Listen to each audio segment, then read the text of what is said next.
সাম্প্রতিক বন্যায় ক্ষতিগ্রস্তদের সহায়তায় ৫৬৪ কোটি টাকার বিশেষ প্যাকেজ ঘোষণা করলেন মুখ্যমন্ত্রী। দেখুন একটি প্রতিবেদন। আগস্ট মাসের ১৮ থেকে ২৪ লাগাতার বর্ষণে প্রবল বন্যার মুখে পড়ে ত্রিপুরা। ভূমিধস ও বন্যার জলে ডুবে প্রাণ হারান ৩২ জন, ক্ষতিগ্রস্ত হন ১৭ লক্ষ লোক।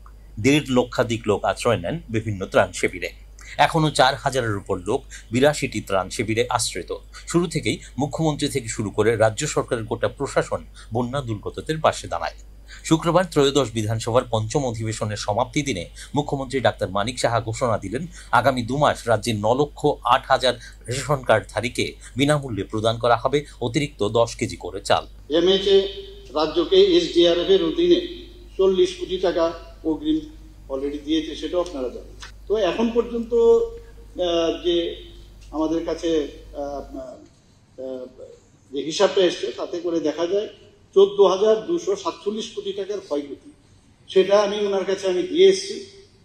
তো উনি বলেছেন যে যা যা দরকার আমি আপনাদেরকে সাহায্য করবো, কোনো অসুবিধা নেই। বন্যায় কৃষি জমি থেকে শুরু করে প্রায় সবকিছুরই ব্যাপক ক্ষতি হয়েছে। সম্প্রতি ভারত সরকারের আন্তঃমন্ত্রকের এক প্রতিনিধি দলও ক্ষতিগ্রস্ত এলাকা পরিদর্শন করে গেছে। বন্যায় ক্ষতিগ্রস্তদের সহায়তার জন্য মুখ্যমন্ত্রী বিধানসভায় ৫৬৪ কোটি টাকার বিশেষ প্যাকেজও ঘোষণা করেন।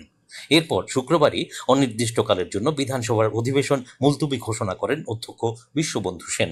একটি অগ্রিম মন্ত্রণালয় কেন্দ্রীয় দল অর্থাৎ আইএমসিটি পাঠানো হয়েছিল, আপনারা জানেন। আমার সাথে ওনারা কথা বলেছেন এবং বন্যার কারণে ক্ষয়ক্ষতি এবং ক্ষয়ক্ষতির ঘটনাস্থলে মূল্যায়নের জন্য দলটি ২৮ থেকে ৩১ অগস্ট ২০২৪ বিভিন্ন জায়গায়, রাজ্যের বিভিন্ন জায়গায় ওরা পরিদর্শন করেছে এবং তারা বিশেষ করে ৪টি জেলা, যেমন দক্ষিণ ত্রিপুরা, গোমতী, সিপাহীজলা এবং পয় জেলা পরিদর্শন করেন এবং নিজেরাই ক্ষয়ক্ষতি দেখেছেন।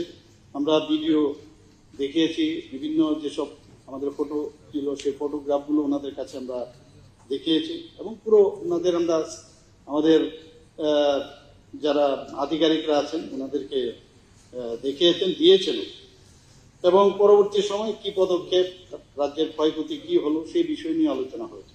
বন্যা দুর্গতদের সহায়তায় আগেই কেন্দ্রীয় সরকার ৪০ কোটি এসডিআরএফ খাতে সরবরাহ করেছিল। এবারে মুখ্যমন্ত্রী ঘোষণা করলেন বিশেষ প্যাকেজ। ফলে বিপর্যয় কাটিয়ে ফের সামনের দিকে এগিয়ে যাবে ত্রিপুরা, সে বলাই বাহুল্য। দূরদর্শন সংবাদ, ত্রিপুরা।